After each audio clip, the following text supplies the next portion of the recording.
మహేశ్వరాస్త్ర solar industries వాళ్ళు develop చేసినటువంటి precision guided rocket system. ఇది మహేశ్వరాస్త్ర 1, మహేశ్వరాస్త్ర 2. ఈ 2 ఆల్మోస్ట్ 450 కిలోమీటర్ల రేంజ్ వరకు ఎక్స్టెండ్ చేయవచ్చు అనేది సోలార్ ఇండస్ట్రీస్ కి సంబంధించినటువంటి నిర్వాహకులు, సంస్థకు సంబంధించిన ప్రతినిధులు చెప్తూ ఉన్నారు. సో ఒకసారి ఆ వివరాలు చెప్తారు. అంటే ఇది ఇప్పటికైతే మనం ఇంకా దాన్ని ప్రొక్యూర్ చేసుకోలేదు, భారత అమ్ముల పొదిలోకి ఇవి రాలేదు. రావడానికి కావాల్సినటువంటి కసరత్తు కూడా ఓవైపు ఇండస్ట్రీ చేస్తోంది. సో ఇది నిజంగా చాలా గొప్ప విషయం. ఎప్పుడో ఎవరో మేము రెడీ చేసిన తర్వాత మేము కొన్ని తీసుకుంటాం అనకుండా అసలు మా ఇండస్ట్రీ అవసరాలకు అనుగుణంగా ఇంకొక వైపు ఇండస్ట్రీ నడుస్తోంది, డిఫెన్స్ సెక్టర్ కి అవసరాలకు అనుగుణంగా. ఒకసారి వివరాలు చెప్తారా సార్? అంటే మనం ఎలా ఎదుగుతున్నాము అన్నది ఒక క్యాన్వస్ చూసామంటే, గతంలో ఏం చేసేవాడు అంటే రష్యా నుంచి లైసెన్స్ తో ఇక్కడ ప్రొడ్యూస్ చేసుకునేవాడు. వాడు మొత్తం డ్రాయింగ్స్ ఇచ్చేవాడు, క్రిటికల్ కాంపనెంట్స్ వాళ్ళు మన టెక్నాలజీ ఇచ్చేవాడు కాదు, అక్కడి నుంచి కాంపనెంట్స్ పంపించేవాడు, ఇక్కడ నట్లో పెట్టి స్క్రూలు పెట్టి మనం బిగించి దాన్ని వాడుకునేవాళ్ళం.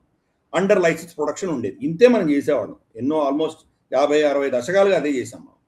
తర్వాత మనకు కొంత ప్రొడక్షన్ ఇచ్చారు. ఫర్ ఇన్స్టెన్స్ ఇప్పుడు సుకాయిల్లో ఉన్నటువంటివన్నీ కూడా మోరల్లెస్ ఇంజిన్స్ దగ్గర నుంచి అన్ని కూడా మన దేశంలో తయారు చేసుకుంటున్నాము. అది కొంత మనకు వాళ్ళు పర్మిట్ చేశారు. సో నెక్స్ట్ ఫేజ్, మూడవ ఫేజ్ మన డిఆర్డిఓ, మన ప్రభుత్వ రంగ రీసెర్చ్ ల్యాబ్స్ ఏవైతే ఉన్నాయో అవి కానీ, మన ఆర్మీ, నేవీ, ఎయిర్ ఫోర్స్ వాళ్ళ రీసెర్చ్ వింగ్స్ కానీ, వాళ్ళు తయారు చేసినటువంటి టెక్నాలజీస్ ఆధారంగా మనకు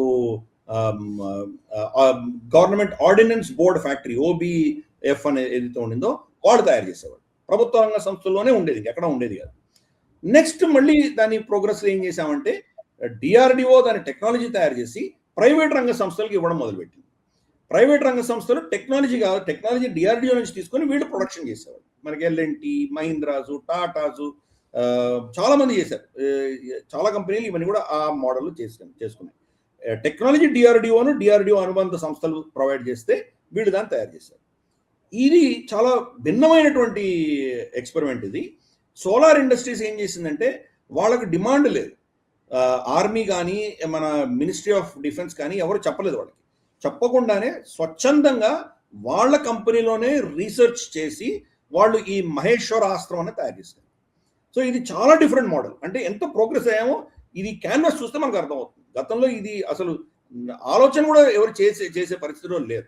అటువంటిది ఈరోజు ఒక ప్రైవేట్ ఇండస్ట్రీ, వాళ్ళకి ఆర్డర్స్ వస్తాయా రావో తెలియదు, గ్యారంటీ లేదు, వాళ్ళకి టెక్నాలజీ ట్రాన్స్ఫర్ అవ్వలేదు.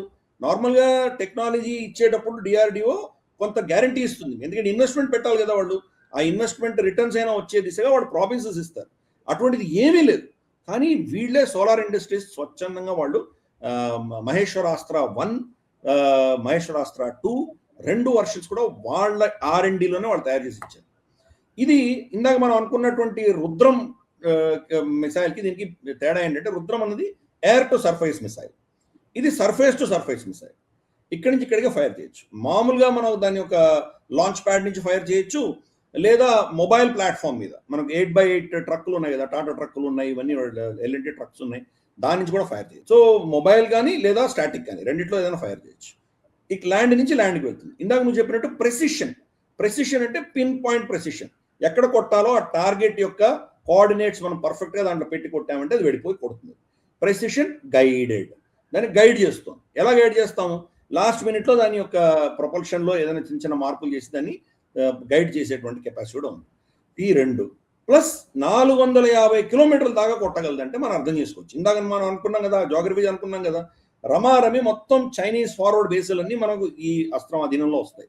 అలాగే పాకిస్తాన్కి సంబంధించి కూడా మోరల్లెస్ వాళ్ళ పంజాబ్, సింధు అంతా కవర్ అయిపోతుంది. మోర్ దాన్ సగం ఖైబర్ పఖ్తూన్ఖ్వా కవర్ అవుతుంది, కొంత బలూచిస్తాన్ కూడా కవర్ అవుతుంది. సో ఇంత కెపాసిటీ ఉన్నటువంటిది ఒక ప్రైవేట్ రంగ సంస్థ చేసింది. ఆర్మీ ట్రయల్స్ చేస్తుంది, ఆర్మీ దాన్ని ఇంకా ఎవాల్యుయేట్ చేస్తుంది. CEP మనకు తెలుసు, circular error probability less than 10 metres. 450 kilometre దూరంగా కొడుతుంటే లెస్ దాన్ 10 మీటర్స్ అనేది జస్ట్ నథింగ్. ఎందుకంటే ఆ ఇంపాక్ట్ 10 మీటర్స్ కాదు కదా, చుట్టుపక్కల కనీసం అంటే ఒక 500 మీటర్ల వరకు ఏమి బతకవు, అన్ని నాశనం అయిపోతుంది, అంత డివస్టేషన్ ఉంటుంది. కాబట్టి less than CEP less than 10 metres అంటే కనుక ఇంటర్నేషనల్ స్టాండర్డ్స్ పర్ఫెక్ట్గా దాంట్లో ఫిట్ అయ్యేటువంటి అస్త్రం ఒక ప్రైవేట్ రంగ సంస్థ తయారు చేసిందంటే మనం అందరూ నిజంగా గర్వించదగ్గటువంటి విషయం.